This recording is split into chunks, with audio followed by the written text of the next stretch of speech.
In 'n eksperiment word 'n metaal geïdentifiseer deur die foto-elektriese effek te gebruik. Fotone van lig met verskillende energieë word op die metaaloppervlak geskyn en die ooreenstemmende maksimum snelhede van die vrygestelde elektrone word aangeteken.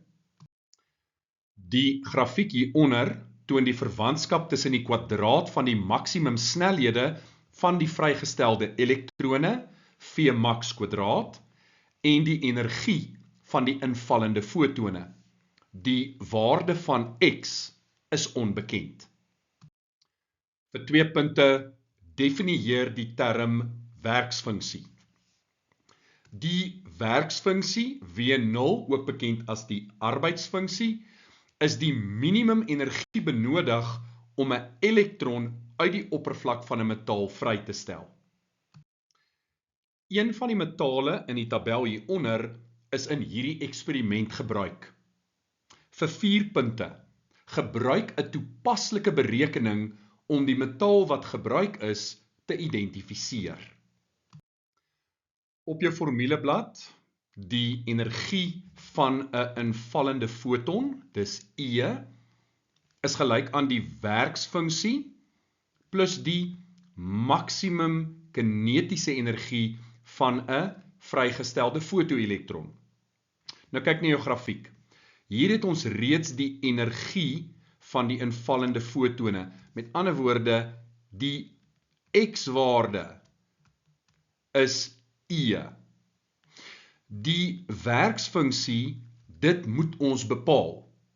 En EK max, die maksimum kinetiese energie. Kom ons gaan herskryf dit, want jy weet dat kinetiese energie is half massa maal met snelheid kwadraat. So in snelheid kwadraat se plek gaan ons daardie waarde in vervang.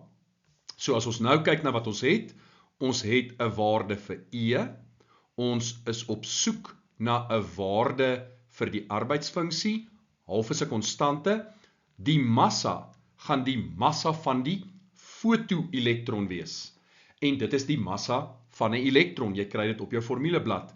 En dan Vmax kwadraat, dit het ons hierso op die y-as. So ons kan nou die arbeidsfunksie gaan bereken. Ons het 'n waarde op die x-as, onthou net dit is maal 10 tot die mag minus 19, en ons het 'n ooreenstemmende waarde op die y-as, dit is maal 10 tot die mag 11. So kom ons vervang ons waardes in. So dit is 7 maal met 10 tot die mag minus 19, en dit is gelyk aan die arbeidsfunksie wat ons moet bepaal, plus 'n half maal met die massa van die fotoelektron, wat die massa is van 'n elektron. Jy kry dit op jou formuleblad, 9,11 maal met 10 tot die mag minus 31. En dit moet ons dan vermenigvuldig met ons Vmax kwadraatwaarde, en dit is daai 6,59. So 6,59 belangrik, maal met 10 tot die mag 11. En as ons dan hierdie vereenvoudig, kry ons arbeidsfunksie of ons werksfunksie is 3,998 maal met 10 tot die mag minus 19 joule. So kom ons gaan kyk nou na ons tabel, en dan kan ons bepaal watter metaal is hier gebruik. Ons arbeidsfunksie is dus om en by 4 maal 10 tot die mag minus 19 joule, en dit stem ooreen met die werksfunksie of die arbeidsfunksie van barium. So die metaal wat gebruik is barium. Vir 5 punte, bereken X. Met ander woorde, ons is op soek na V kwadraat max maal 10 tot die mag 11.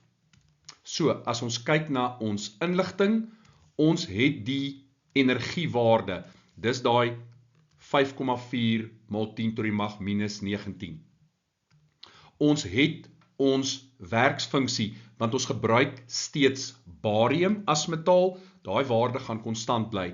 'n half is 'n half, die massa is die massa van 'n elektron, ons is op soek na daardie waarde. So kom ons vervang ons waardes in en bereken vir V max kwadraat.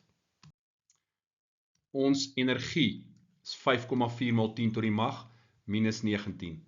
So 5,4 mal 10 tot die mag minus 19 is gelyk aan die arbeidsfunksie. Dis daai 3,998 mal met 10 tot die mag minus 19 plus 'n half, dit is 0,5, die massa van 'n elektron 9,11 mal 10 tot die mag minus 31, jy kry daardie waarde op jou formuleblad, mal met V max gekwadreer, en is daardie waarde waarna ons op soek is.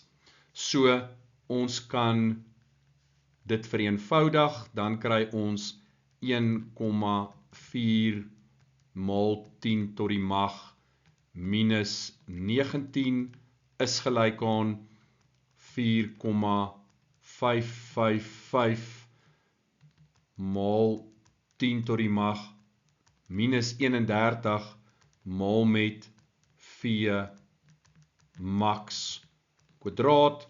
Ons deel met 'n 4,555 mal 10 tot die mag minus 31 beide kante, en dan kry ons dat V kwadraat max is gelyk aan 3,08 mal 10 tot die mag 11. En jy kan sien, mal 10 tot die mag 11 is klaar daar ingesluit, so x op sy eie gaan gelyk wees aan 3,08. Vir 2 punte. Hoe sal die maksimum snelhede van die vrygestelde elektrone verander wanneer die intensiteit van die lig verhoog word? Kies hy toeneem, afneem of bly dieselfde, gee 'n rede vir die antwoord. Jou antwoord is dit bly dieselfde. En kom ons maak dit maklik. Kom ons kyk na die energie. Die fotone se energie bly presies dieselfde. Ons het nie die frekwensie verander nie, ons het nie die golflengte verander nie, die energie van die invallende fotone is konstant. So ons kan sê daardie bly konstant. Nou die werksfunksie, W0, dis steeds die bariumplaat, en as jy kan onthou van die tabel, dis 4 mal 10 tot die mag minus 19 joule. Dit bly ook konstant. Nou, dink gou by jouself. As E konstant bly en W0 bly konstant, dan gaan EK max ook konstant bly. Al drie daai waardes bly konstant. So die maksimum kinetiese energie van die vrygestelde elektrone bly konstant, so die maksimum snelhede van die vrygestelde elektrone bly konstant. Nou wat verander wel met 'n verhoging in die intensiteit? 'n Hoër intensiteit beteken meer fotone tref die barium oppervlak. Dit beteken meer fotoelektrone gaan vrygestel word vanaf die barium metaal oppervlak. Maar die maksimum snelhede van daardie vrygestelde fotoelektrone gaan presies dieselfde wees as van tevore.